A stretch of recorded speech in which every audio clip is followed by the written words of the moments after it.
Ouverture ce mardi du premier forum minier d'Haïti. Cette activité, qui a été l'occasion pour les participants de favoriser un consensus national sur la meilleure des stratégies minières pouvant contribuer au développement du pays, est qualifiée de réussite par les initiateurs.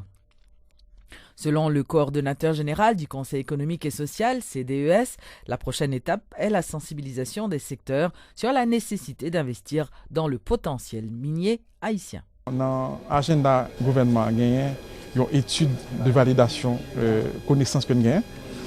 Et deux, c'est reprendre discussion avec tout secteur, que ce soit Parlement, secteur politique, partis politiques, associations, secteur privé, etc., chambres de commerce, pour nous capables d'arriver. Et d'ailleurs, thème forum, c'est une vision consensuelle, enfin moderne et consensuelle du développement minier en Haïti.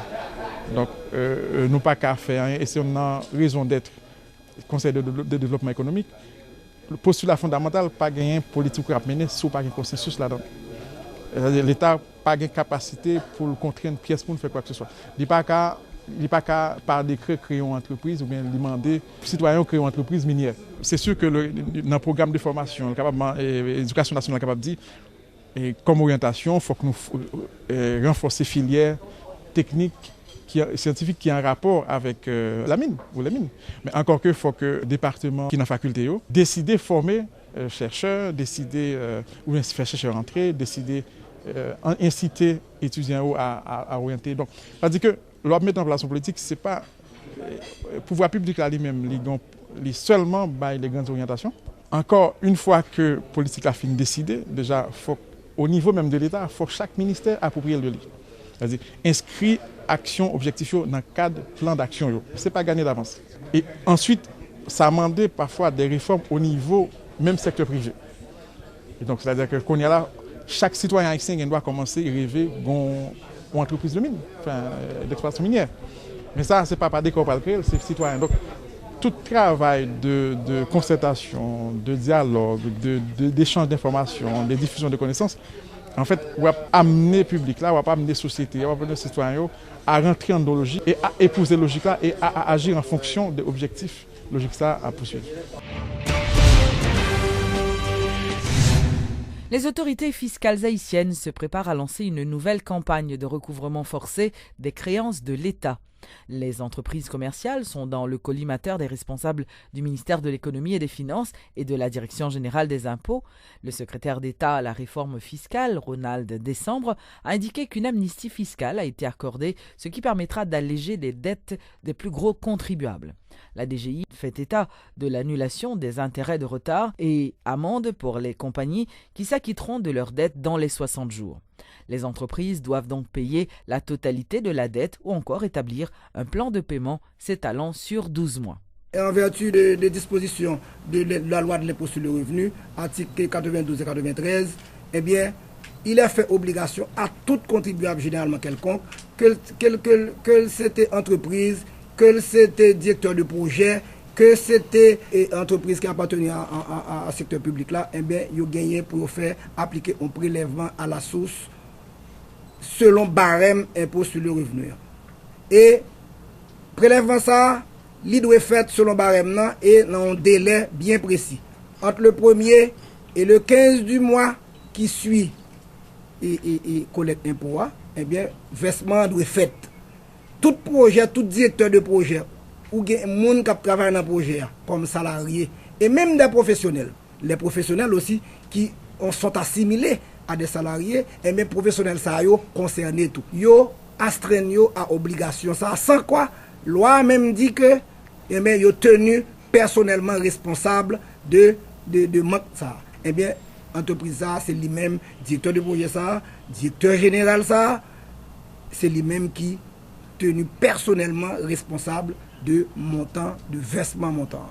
Bon, l'autre disposition encore, les mêmes, c'est dans le cas professionnel. Là, nous sommes parlé de personnes physiques, de salariés, de gens qui ont des traitements, des professionnels qui assimilés à des salariés en entreprise, de gens qui gagnent, par exemple, qui signent des contrats, dès lors qu'il s'agit de contrats, signés entre l'État, organismes autonomes, et les entreprises publiques, les entreprises privées, les ONG, si on contrat que l'entité ça aussi avec des tiers, un contrat de prestation de service, contrat ça yo mandé pour que sur chaque versement qui fait, sur montant versement sur montant versement qui doit fait là, on retenu en termes d'acompte de 2% qui doit appliquer sous montant. 2% ça, c'est entreprise qui recevoir service là, c'est eux-mêmes qui pour faire prélèvement et verser montant à la direction générale des impôts. Si entreprise ça n'a pas fait prélèvement, si institution ça n'a pas fait prélèvement, ils ont tenu encore personnellement responsable de montant. La saison cyclonique a débuté officiellement le 1er juin dernier. Les autorités haïtiennes et les organisations humanitaires ont lancé une mobilisation à travers le pays pour une durée de 6 mois autour du thème « On préparine pour nous protéger famille », en soulignant la nécessité d'intensifier les efforts de préparation et de réponse pour cette période qui pourrait menacer le pays avec 18 cyclones enregistrés, dont 9 d'entre eux pourront se transformer en ouragans. Un montant de 130 millions de gourdes est disponible pour cette mobilisation afin de couvrir les risques et les impacts d'éventuelles catastrophes causées par les cyclones. Selon Mme Alta Jean-Baptiste, directrice de la protection civile, la saison cyclonique risque d'aggraver la situation et fragiliser les mécanismes de survie. N'a signalé que saison cyclonique ça slogan qui ça n'a gagné pour tout le monde mettre dans tête pour renforcer. C'est nécessité pour nous préparer plan familial. Tant que j'en chaque année protection civile toujours mettait un thème. Thème nous mettez c'est pour permettre que tout le monde fixe vers un objectif qui est commun. C'est préparer famille nous qui pour permettre que dans fin année nous avons des résultats que nous escomptons c'est protéger population. Chaque année nous gardons côté de faiblesse, chaque année nous gardons côté de force et chaque année nous fixons de nouveaux objectifs. Objectif nous, année ça, c'est mettre attention sur la famille, mettez attention sur l'individu, mettez tout moyen qui est à la disposition nous. Faire formation, faire tout ça possible pour chaque famille capable de gagner 6 plans payo qui pour permettre que si gagner un gros événement, tout le monde capable de développer un réflexe qui vous permettre que vous protéger tête. Nous gardons nous année nous te mettre accès sur communication. On l'autre année nous mettre accès sur évacuation. Automatiquement que système commence à prendre petit force sur un volet, nous mettez accent sur l'autre côté que tu faiblesse. Donc année ça, journalistes, institutions, tout système Nations Unies, tout l'autre bailleur de fonds, financé, organisation qui aider dans la préparation plan familial. De son côté, la coordonnatrice de l'action humanitaire Haï, Mme Sophie Decamp, a souligné que des milliers de personnes dans des camps et vivant dans des abris vulnérables sont exposées pendant la saison cyclonique. Elle a donc demandé aux responsables d'agir rapidement pour éviter d'éventuelles catastrophes.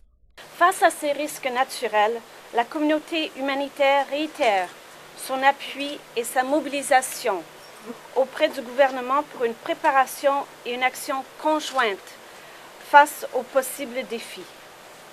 Cette action conjointe est nécessaire pour avoir un impact positif auprès des populations dans le besoin et pour atténuer les conséquences des possibles catastrophes. Nous avons remarqué le succès de nos efforts conjoints l'année dernière, après le passage de la tempête tropicale Sandy. Sous le leadership du gouvernement haïtien, plus de 10 000 familles touchées par cet ouragan ont bénéficié de solutions de logement grâce à nos efforts conjoints. Et une grande partie des populations vivant en insécurité alimentaire à cause de ces désastres ont bénéficié d'une assistance du gouvernement et des partenaires humanitaires. La révision du plan d'action humanitaire 2013 en cours met en exergue les besoins de ces populations affectées et à risque en vue de continuer nos efforts auprès d'eux. La communauté humanitaire maintiendra son appui au gouvernement haïtien au travers des ministères et des secteurs concernés dans leurs efforts visant à renforcer la résilience du pays et à faire face aux catastrophes naturelles et à contrer leurs conséquences néfastes.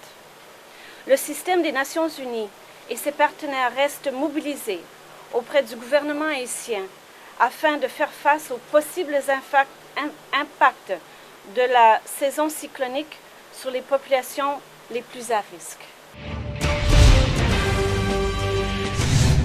Une onde tropicale pourrait affecter les côtes sud d'Haïti ce mercredi, c'est ce qu'a annoncé le météorologue Rudolph Victor. Cette onde tropicale pourrait s'accompagner de violents orages ainsi que de fortes pluies.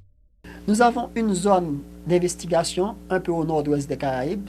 Cette zone est constituée d'activités orageuses assez importantes. Elle se déplace vers le nord-nord-est, mais les conditions sont marginalement favorables pour une intensification. D'ailleurs, la National Hurricane Center a seulement donné 30% de chance d'une intensification pour les prochaines 24 heures. Mais d'ici mercredi, avec un ralentissement des vents à l'altitude, les conditions devraient devenir plus favorables et on devrait assister peut-être à la naissance de notre première dépression tropicale de l'Atlantique, qui devrait se diriger vers le nord-est en direction de la Floride. D'ailleurs, climatologiquement, c'est la trajectoire préférée de ces systèmes à cette époque de l'année. Sur cette image, vous pouvez voir là où les systèmes tropicaux se forment généralement au mois de juin. Ils se forment généralement là où les fronts froids deviennent stationnaires ou près de la Caraïbe sud-ouest, près de la zone de convergence intertropicale. Leur trajectoire les fait remonter vers le nord-ouest ou le nord-nord-est en direction de la Floride ou du golfe du Mexique et évite généralement les petites Antilles, les grandes Antilles comme Haïti. C'est une des raisons pour laquelle Haïti n'a jamais été affecté par de systèmes tropicaux au cours du mois de juin. Notre deuxième zone d'intérêt, c'est une onde tropicale localisée aujourd'hui sur l'est de Porto Rico. Cette onde tropicale n'est pas très active, sauf dans sa partie nord, où en interaction avec une zone d'instabilité en altitude, elle produit des orages assez importants sur les îles Vierges et sur Porto Rico. Cette onde se déplace vers l'ouest, en direction d'Hispaniola, et devrait se retrouver demain dans le passage de la Mona, ou du moins sur la pointe est de la République dominicaine. Attendez-vous donc à des activités d'orage isolées, mais plus ou moins actifs, particulièrement comme nous l'avons dit sur les régions centrales et le sud du pays. La mer sera assez agitée au moins des activités d'orage. Nous recommandons la prudence aux habitants des régions centrales, particulièrement lors des activités d'orage, parce que le plateau central est une des raisons où il y a beaucoup plus d'activités d'orage et plusieurs cas ont été déjà rapportés de gens qui ont été touchés par la foudre. En parlant de la saison cyclonique, je dois vous dire que les dernières prévisions de la Colorado State University sont sorties hier et elles confirment ce que toutes les autres agences et institutions ont également annoncé, que la saison serait active. Mais non seulement ça, c'est que nous serons dans la zone la plus vulnérable. Effectivement, Hispaniola, Porto Rico, le nord-est des Caraïbes sera la zone probablement la plus exposée, à moins qu'il n'arrive quelque chose de spécial comme la survenue d'un El Niño qui est fort plus probable.